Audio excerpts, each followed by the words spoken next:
Kung maalala nyo ho, mga boss chipamo, sir, ang China sinabi ng China na, oh, sige, kayong mga mayor, kayong mga nakaupo, kayong mga nasa gobyerno diyan sa Kalayaan Island Group, no? Dahil sa mga pinagsasabi ninyo, dahil sa mga paglaban nyo sa China, ibinaban na namin kayo sa China, mga bossing. Oho! Yung mga nanunungkulan, yung mga nasa gobyerno, mayor, vice mayor, konsehal, congressman, mga barangay, chairman, barangay tanod, lahat, no? Sabi ng China, ayan, 16 lang pala.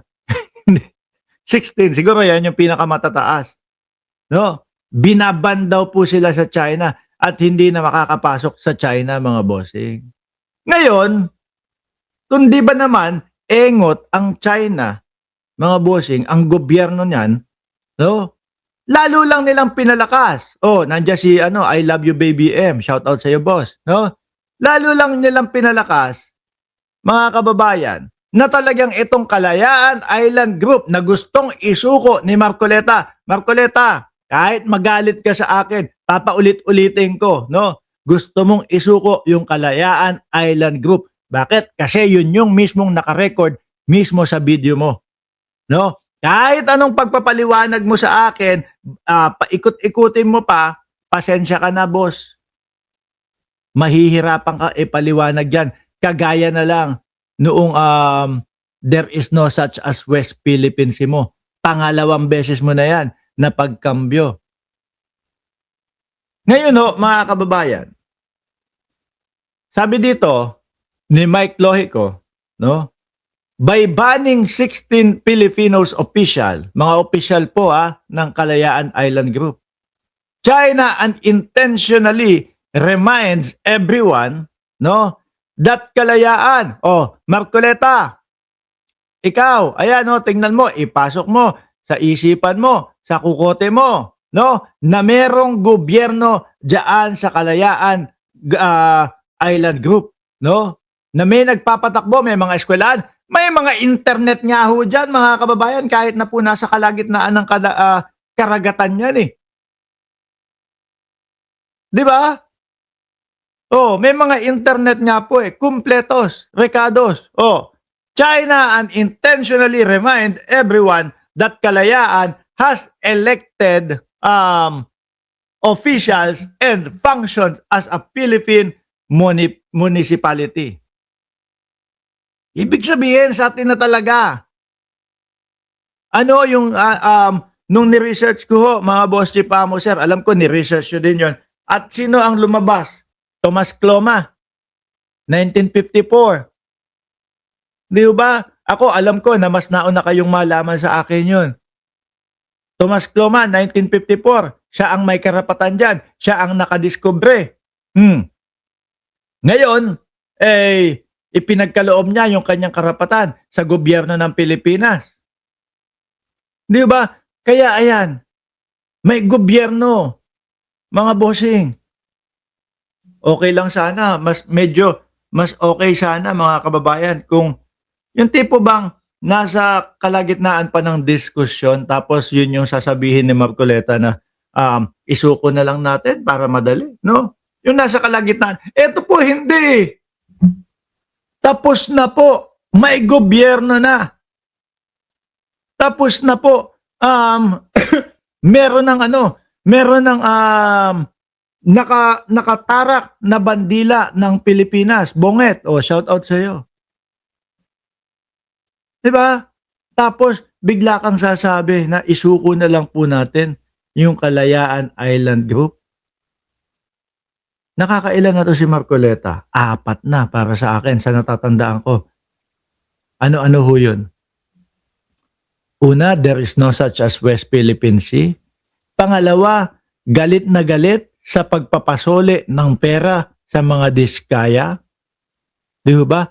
Pangatlo, itong pagsuko, no, sa Kalayaan Island Group. Ano pa ba yung isa? Nakalimutan ko lang Kanina, naalala ko na may pang-4 pa yan.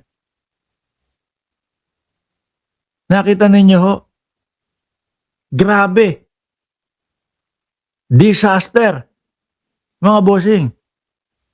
Ayan o. Ayan ang nagpapatibay o those reinforcing our effective occupation and governance. Kung pwede nga lang ho, no, na hindi pa. May pang-apat, yung pagsulat niya doon sa yung pagsulat niya na wala daw pong nagbigay ng pera para doon sa kandidatura niya, pero hindi niya inilagay, pero meron pala. 4. Idagdag mo na yung pinaka-importante na dapat laging naaalala ng mga kababayan natin, lalo na mga DDS, dahil mga DDS ang bumoto sa kanya eh. No, ano po 'yon? Yung 2,000 piso, 2,000 pababa, libre kuryente. Nasaan na 'yon? Galing na senador niya mga DDS, no? Wala kami magagawa, kailangan sabihin namin senador din namin niya kasi Pilipino kami. There is no such as West Philippine Sea. Pagsuko dito sa Kalayaan Island Group, 2,000 pababa na kuryente, libre, hanggang ngayon wala pa din. Yung sa SOSE, pagsulat niya nang walang nag-ambag doon sa kanyang eleksyon. At yung sa mga Diskaya, na galit, ayaw pumayag na magsoli ang Diskaya ng mga kaperahan. Ilang buwan pa lang ho yan, mga bossing, na nakaupo, no? July, August, September, October, November, December, January, February. Humigit kumulang 7-8 buwan pa lang nakaupo yan. Mga kababayan, ilang pa yan. Di ba? 5 taon pa at 5 buwan. Kaya nananawagan ako doon sa mga kapwa natin, mga vloggers, no? Na ayan, nandiyan na sa inyong platform, nandiyan na sa inyo ang mga manonood. Umpisahin na natin, no? Umpisahan natin, katukin natin yung COMELEC. Mga kababayan, gisingin natin yung COMELEC. Naasikasuhin, yung pagsisinungaling ni Marcoleta doon sa kanyang SOSE. Kasi baka nakakatulugan nun ang COMELEC. Mga boss, no? At nang hindi na makapamansala pa at hindi na maging disaster yung mga makikita nating mga susunod diyan sa Senado. Di ba? Ayan mga boss, mga DDS na kumakampi kay Cayetano at kay Marcoleta, no?